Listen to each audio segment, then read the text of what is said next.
What is up, Theta homies? It is your boy Justin Bassetti back again with another Theta token video, another Theta token update. Just a friendly reminder, if you're new to the channel trying to find as much Theta news, updates, NFTs, or any kind of Theta partnerships, please hit that like and subscribe button. Check out all the links down below in the description for all the links I post in this video. So now diving on to X, we'll start off with all the news that I have for you guys and then more information on things later. So starting off, we're going to see that here with the POGS, seeing that there hasn't been an update. The 6.5 million POGS that was thought to have been stolen is safe with the original owner and has been staked. More info on the Discord if you haven't seen it recently on X, that there was some sort of issues with POGS being stolen, and it looks like, at least to my knowledge, that everything is secured and updated and back to normal. If you have heard some of the news about this and maybe heard some more details, feel free to drop some more comments down below and more information, or if you're part of the Discord and like to share a little bit more, you're more than welcome to help out the community members. But since the solution is solved, I feel like there's no point for me to go into more details and like strike any fear because the problem looks like it's fixed. Continuing on to the POGS scene here as well, that with over 10 billion POGS sold more to 200 million collectors worldwide, featuring partnerships with over 100 top brands like Disney, Marvel, Coca-Cola, Pokemon, Barbie, and Star Wars, we are paving our way into the digital collectibles gaming, introducing PogCoin, the fuel for our digital ecosystem, including the POG Arcade, a blockchain-based gaming platform where users can play, trade, and collect digital POGs in a multitude of games. POG, capital DAO,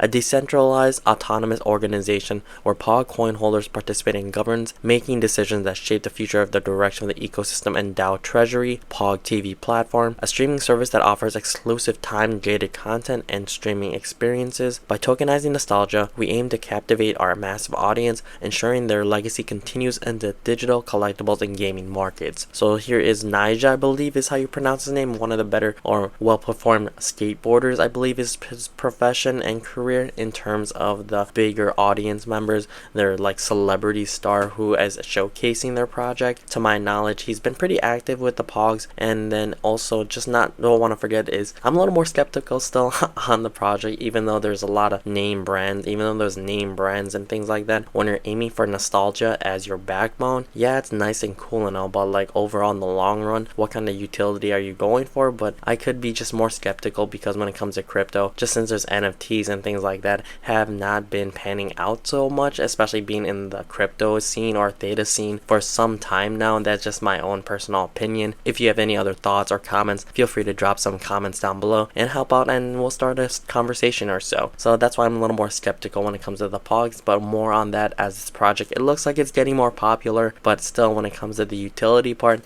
I'm just skeptical on that part. Continuing on to more information is, remember FedML? I've been trying to tag them with my posts, but then I realized their name is different. A little curious as to why their new name is called Tensoropera AI. Introducing Tensoropera Incorporated, a new era in their journey. They are thrilled to announce a significant milestone in their journey. 2 years ago, they embarked on an ambitious path with FedML, focusing primarily on federated learning. Today, we look back on the tremendous growth and expansion of their product offerings. It's clear that they've evolved into something much greater. To better represent the breadth and depth of their innovative solutions, they are excited to unveil their new identity as Tensoropera AI Incorporated. This probably has some answers that we have questions to, especially me. It says their new name, Tensoropera AI, is a testament to their commitment to blending cutting-edge technology with creativity. The term tensor represents the foundational building blocks of artificial intelligence, emphasizing the critical role of data, computing power, and models in AI operations.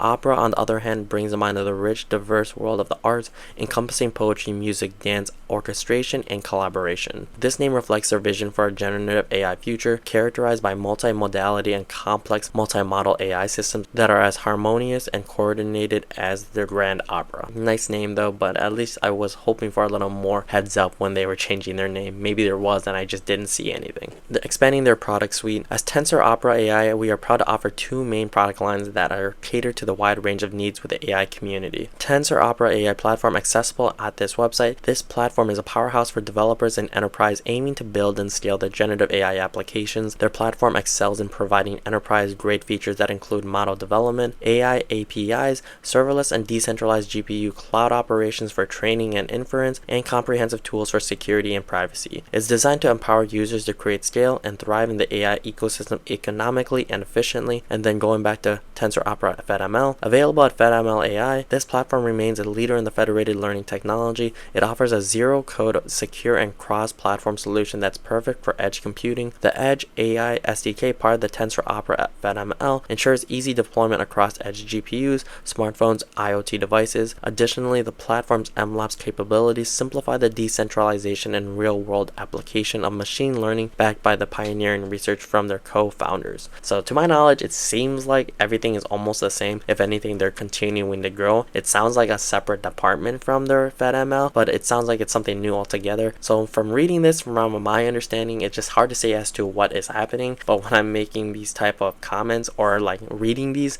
and then I click on the links, it looks like the original FedML is still active. So that's why I was confused as to if it's a new company. Well, it sounds like a new company, or if it's just branched off from the original FedML. If you know a little more details as well, comment down below. But from what I'm understanding, it's a new company, a new program. That's why you can't find FedML when you tag this original one. So if you can't find anything new, it's probably on the Tensoropera AI. That's based on my experiences. Looking forward, as Tensoropera AI, we remain dedicated to pushing the boundaries of what's possible in generative AI. Their rebranding is not just a change of a name, but a renewal of their promise to you, their community of developers, researchers, and innovators, to provide the tools and technology you need to succeed in the exciting era of AI. We invite you to join us at Tensoropera AI as we continue to orchestrate a smarter, more creative future together. So it looks like it's just the same team, it's just a new name. So that actually answers the question that I probably just had a minute ago. So hopefully they continue to prosper and people utilize their platform. So for those who are using this generative AI type of platform, comment down below if this is in your line of work. Continue on a little more, the Jieyi, we're going to see that here that he posted, thrilled to announce that Theta Labs joint research work with their advisor Professor Zhao team in AI blockchain has been accepted by the Web Conference 2024. The Web Conference is a top-tier research forum focusing on the future of direction of the World Wide Web. Numerous historically significant research findings have been published here, including seminal PageRank paper by Google founders Larry Page and Sergey Brin, which lay the foundation of the Google search engine. Their paper proposes Spring, the first deep reinforcement learning (DRL) based blockchain sharding framework designed to tackle blockchain scalability challenges. Spring models state placement for blockchain sharding as Markov decision process, taking into account cross-shard transaction ratio and workload balancing. It uses DRL to learn an effective state placement policy. Experimental results based on real transaction data demonstrates the superiority of Spring over the state of placement solutions. Theta Labs is committed to advancing innovations in blockchain, Web3, AI, and beyond. Stay tuned for more exciting developments. I was still a little unsure as to what was happening. When I think of sharding, I think of different transactions, or like one big problem with multiple transaction is the reason I think sharding is. Going on to this article, you'll see here, and then it's pretty short read, like an abstract introduction, so I'll dive into that right now. Here in the abstract, seeing that sharding provides an opportunity to overcome the inherent scalability challenges of blockchain, which is the infrastructure for the next generation of the web. In a sharding blockchain, the state is partitioned into similar smaller groups known as shards. Since the states are in place in different shards, cross-shard transactions are inevitable, which is detrimental to the performance of sharding blockchain. Existing solutions place based on heuristic algorithms or redistribute states via graph partitioning-based methods, which are less effective or costly. In this paper, we present Spring, the first deep reinforcement learning base shard framework for state placement. Spring formulates this place statement of the Markov decision process, which considers the cross-shard transaction ratio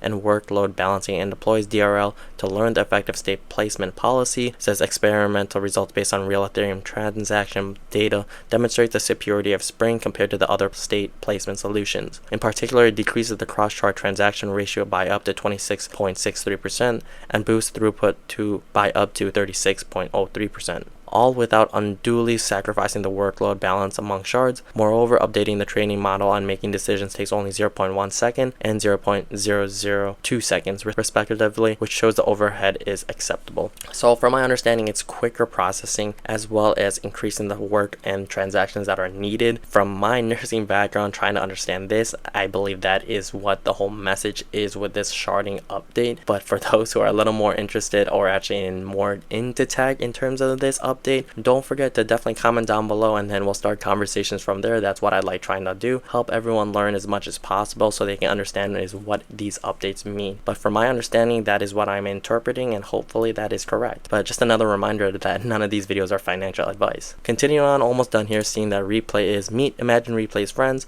Web3 is all about collaboration and over competition. We are grateful for their 100+ content partners, making Replay the leading Web3 streaming service. Alone you go faster, together we go into Replay. So here are some of their partners that they've posted. So if you want to take a quick pause here, here's your chance to do so. Bigger names is the Washington Post, Fuse, and I believe Tayo Plus. And then last but not least here is countdown to the Elite Booster launch has been started. Will enable all Edge nodes users to participate in the next gen AI and computing jobs enabled by the Edge Cloud. I believe I may have posted this already, but it's fun seeing more countdowns when it comes to Theta. It's just something to look forward to when it comes to these updates. But that's all I really have for today's video, guys. Thank you so much if you're an OG viewer and subscriber. Welcome back to the channel. Would not be here without you guys. If you're a new viewer trying to find as much Theta news, updates, NFTs, or any kind of Theta partnerships, please hit that like and subscribe button. Check out all the links down below in the description for all the links I post in this video, along with my Imagine Replay referral link if you are trying to earn as much TNT20 token, especially on the Theta blockchain, in addition to staking your Theta tokens to my Guardian node or staking your TFuel tokens to my Elite Edge node. Either way, help on my channel, help with the Theta network, but overall help yourselves out. Earn as much TFuel passively as possible to utilize on Open Theta, Theta Drop, or any on the subchains of Theta, or just withdrawing it back to your wallet. But like I said, that's all I have for today's video, guys. Thank you so much. Until the next Theta video, the next Theta update,